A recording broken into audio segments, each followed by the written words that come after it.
পিঙ্কি দি বলছে হ্যাঁ গো, আচ্ছা অজয়দা আছে, অজয়দা অনেক অনেক ভালোবাসা দিচ্ছে তোমাকে, অনেক অনেক ভালোবাসা দাদা। ভালো আছে গো পিঙ্কি দি, মেয়ে ভালো আছে। এই মেয়েকে পড়তে দিয়েই এলাম, সবে এলাম, এসে বসলাম। ওই জন্য এতক্ষণ না রাস্তায় ছিলাম, তো ওই জন্য মিউট করে রেখেছিলাম। রাস্তার মধ্যে না ফোনে কথা বলা যায় না, তাও তো তার মাঝে বসেছিলাম বাসে, তখন একটু অন হয়ে কথা বলেছিলাম। আসলে সবাই থাকে তো, কথা না বললে কেমন একটা লাগে, তাই না? নিজেরই কেমন একটা খারাপ লাগে যে দেখো সবাই রয়েছে।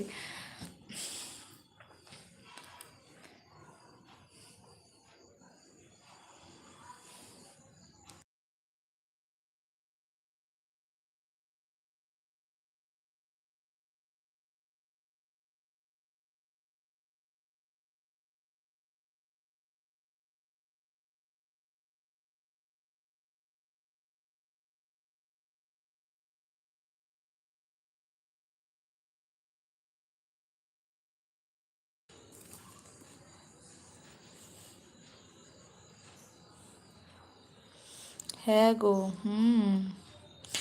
তুমি আগের মেসেজ এখন দেখছো? না, তখনও দেখেছি, তুমি যে ঢুকেছো না, তুমি ঢুকেছিলে তো একদম প্রথমে, ওই সময় আমি দেখেছিলাম, ওই সময় দেখেছিলাম, আবার তার মাঝে তো বেরিয়েছি, ওর জন্য ভুলে গেছিলাম একটু, তাই জন্য তোমাকে বললাম। তখন দেখেছিলাম, কিছু কিছু মেসেজ তো দেখছি, সবগুলো দেখা হচ্ছে না, কিছু কিছু গ্যাপ পড়ে যাচ্ছে।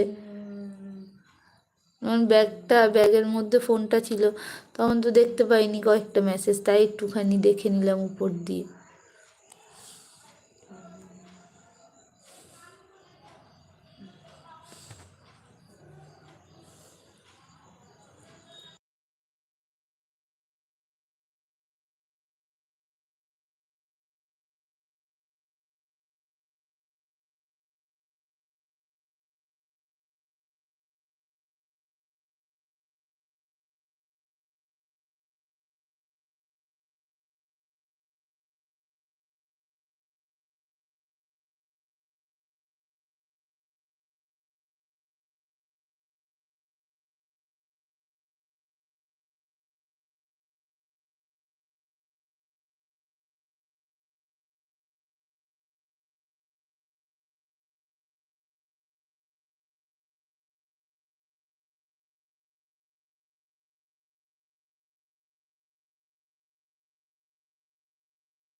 মেসেজগুলো দেরি করে শো করছে নাকি? না না, দেরি করে শো করছে না গো, আমি দেখছি দেরি করে, মনে হয় তাই।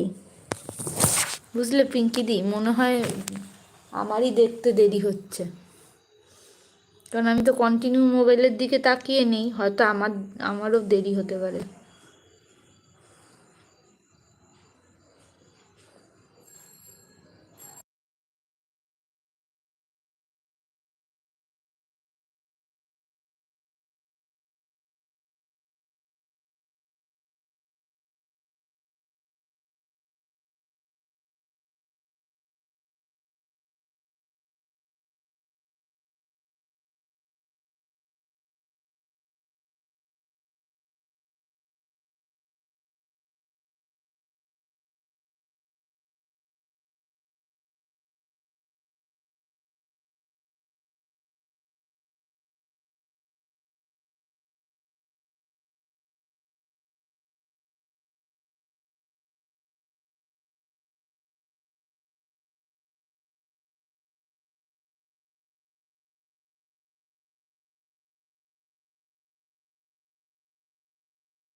হুম, ঠিক গো, হ্যাঁ, ওই জন্যই। গীতা দিয়ে আছে, সবাই থাকো আর 3-4 মিনিট, আমি বেরিয়ে যাব। হয়ে গেছে আমার সময় শেষ আজকের মতো।